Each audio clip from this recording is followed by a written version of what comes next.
Assalamualaikum warahmatullahi wabarakatuh. Ketemu lagi di ARD Channel. Fokus hari ini kita akan mempelajari terkait database. Sebelumnya saya ucapkan terima kasih sama teman-teman yang sudah support channel ini sehingga terus berkarya, khususnya membahas tuntas terkait database dan bagaimana tips dan triks terkait skripsi. Jangan lupa untuk like, share, dan subscribe ya. Nah, yang pertama kita membahas langkah normalisasi. Nah, langkah normalisasi ini terdiri dari 4 langkah. Yang pertama unnormalized form, di mana unnormalized form ini syaratnya ada 2, yaitu membuat flat file. File yang berupa tabel, kita tulis semuanya ke kanan. Apa yang kita tulis? Seluruh kemungkinan atribut dari data. Yang harus kita ingat bahwa normalisasi ini adalah teknik pembuatan database berdasarkan data. Maka kita harus benar-benar aware terkait data apa yang akan kita bangun untuk sistem kita. Selanjutnya untuk langkah kedua adalah 1NF atau First Normal Form. Ada beberapa syarat. Yang pertama, tidak ada duplikasi nilai. Jadi bisa dianggap 1NF jika tidak ada lagi duplikasi nilai di dalam data yang kita buat. Kemudian kita bisa melakukan dekomposisi tabel atau memecah tabel. Dan yang ketiga, kita membuat primary key untuk dijadikan kunci utama dari entitas yang kita buat. Langkah ketiga, kita melakukan second normal form, di mana kita ada 4 syarat. Yang pertama, dinyatakan 2NF jika sudah 1NF, sudah 3 syarat sebelumnya sudah terlaksana. Selanjutnya, kita bisa melakukan proses penghapusan subset data dan kita menambahkan foreign key. Jika kita menambahkan foreign key, tentunya ini adalah hasil dari sebuah relasi. Jadi di dalam 2NF sudah muncul relasi. Dan yang keempat, tidak boleh ada partial dependency. Untuk langkah yang terakhir, third normal form, syaratnya harus sudah 2NF dan tidak boleh ada transitive dependency. Kenapa di sini hanya dijelaskan sampai dengan 3NF? Karena seperti yang sudah dijelaskan pada video sebelumnya, bahwa minimal yang kita pelajari dalam sebuah traditional database itu 3NF itu sudah cukup baik dalam pembuatan sebuah database.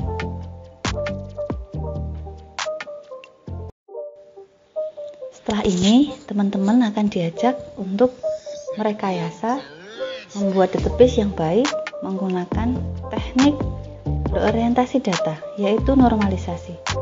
Plus contohnya, jangan di skip ya. Selanjutnya terkait contoh pengerjaan.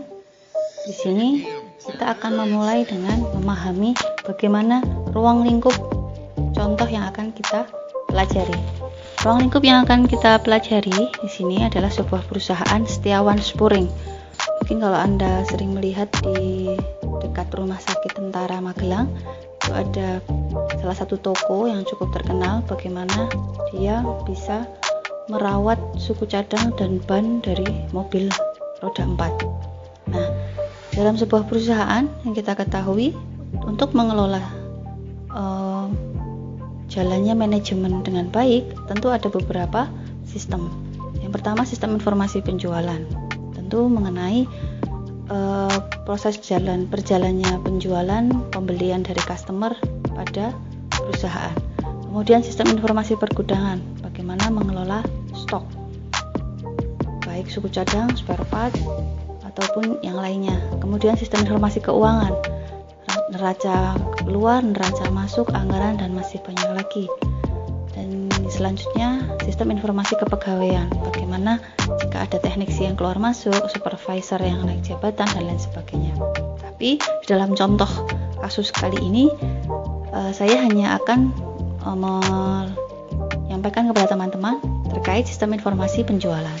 Yang mana sistem informasi penjualan, fokus yang kita akan bahas adalah bagaimana pelayanan kasir, pengeluaran stok gudang, pengelolaan data pelanggan, dan pencatatan kinerja sales ataupun operator.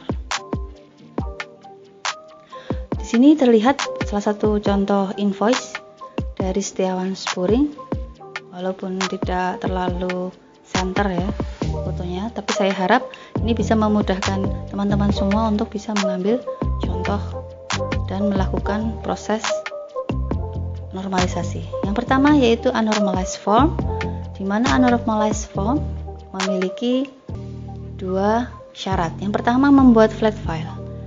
Dari invoice yang sudah saya tunjukkan sebelumnya, kita buat tampilan seperti tabel ke kanan, seluruh atribut yang memungkinkan. Jadi seluruh atribut yang memungkinkan tertulis di dalam nota. Nah, selanjutnya setelah kita menuliskan semua kemungkinan, kita mencoba melakukan persiapan untuk menuju first normal form dengan cara kita memberikan warna. Warna-warna ini mewakili ide kita, imajinasi kita terkait entitas yang akan kita bangun. Di sini saya mencoba ada beberapa warna: hijau, oranye, pink, kuning, abu-abu, biru.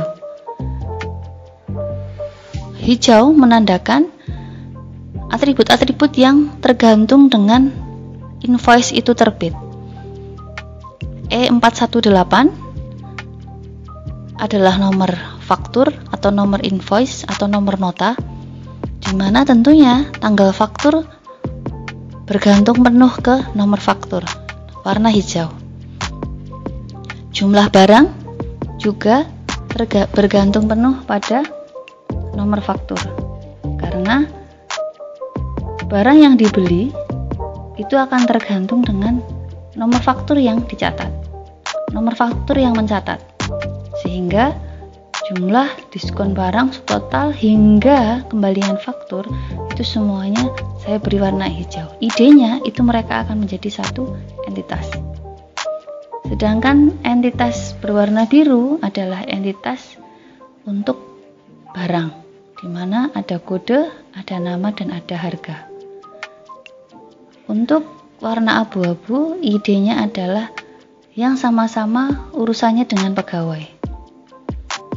Untuk yang warna kuning, di mana kita akan mengelola data pelanggan, dan warna oranye serta warna pink adalah jenis bayar atau jenis pelanggan.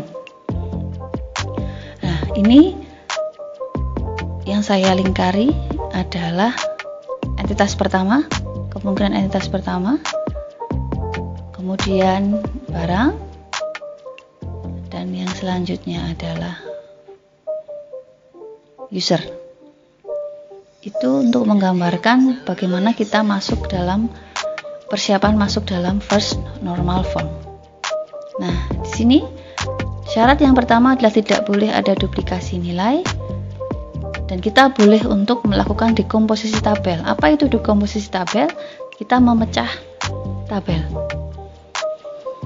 Dan hasil dari memecah itu tentunya kita memberikan satu atribut atau lebih sebagai kunci.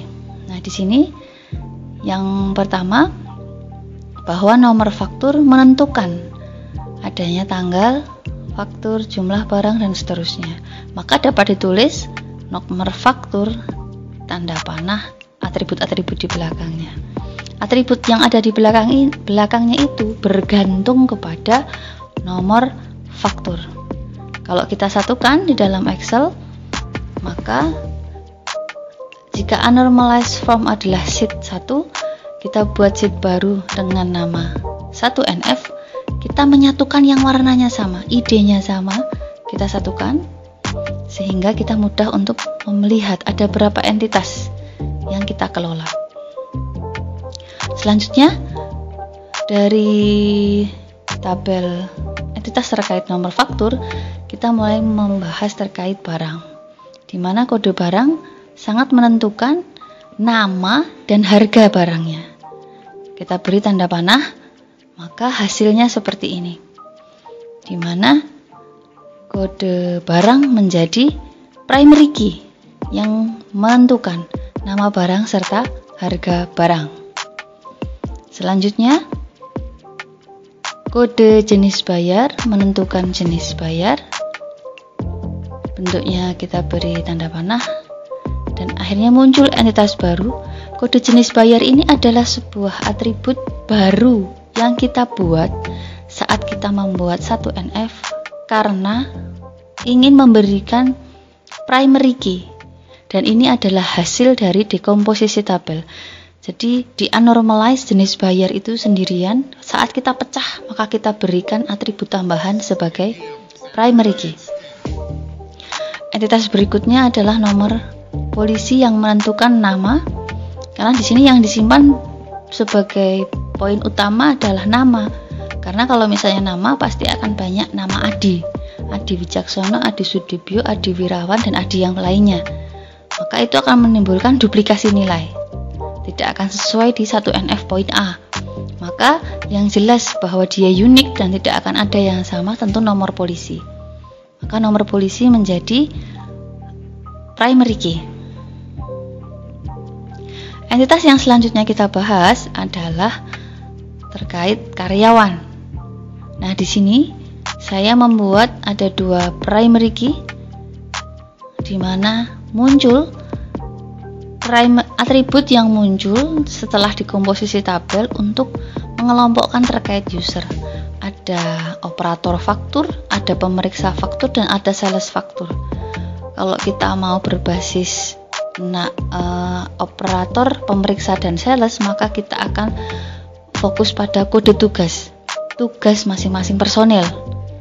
Tapi kalau kita fokus pada II, Siska, dan Puput, maka kita akan fokus pada kode karyawan. Maka di sini saya memunculkan atribut baru di satu NF sebagai hasil dekomposisi tabel, bahwa dua hal ini unik untuk menentukan mereka ini bekerja sebagai apa. Patut diketahui bahwa kode tugas di sini, satu tugas bisa dikerjakan oleh beberapa karyawan. Misalnya operator, maka satu perusahaan bisa memiliki lebih dari satu operator, bisa memiliki lebih dari pemeriksa faktur, dan lebih dari satu sales faktur. Namun demikian, karyawan hanya memiliki satu job, satu tugas saat itu atau saat dia bekerja. Namun ada kemungkinan saat dia menaiki jabatan atau mendapatkan kenaikan jabatan dari operator menjadi pemeriksa faktur. Nah, di sini harus kita catat, maka tidak mungkin kita gabungkan dalam satu tabel. Itu terkait karyawan. Nah, kode jenis customer ini menunjukkan terkait macam-macam pelanggan yang ada di dalam Setiawan Spuring. Saya memberikan contoh member, kantor, dan mitra. 01 umum adalah contoh dari invoice, maka saya berimajinasi bahwa ada kemungkinan jenis pelanggan, jenis customer itu yang member atau pelanggannya kantor, karena Setiawan Spuring bekerja sama dengan kantor DLLAJ dan kepolisian, dan sifatnya mitra. Misalnya mitra Setiawan Spuring bermitra dengan komunitas angkot di Kota Magelang dan lain sebagainya. Maka itu menjadi salah satu poin di mana jenis customer menjadi sebuah entitas tersendiri. Yang selanjutnya, bahwa hasil satu NF setelah kita kelola dengan berbagai macam cara tadi, hasilnya adalah 6 entitas.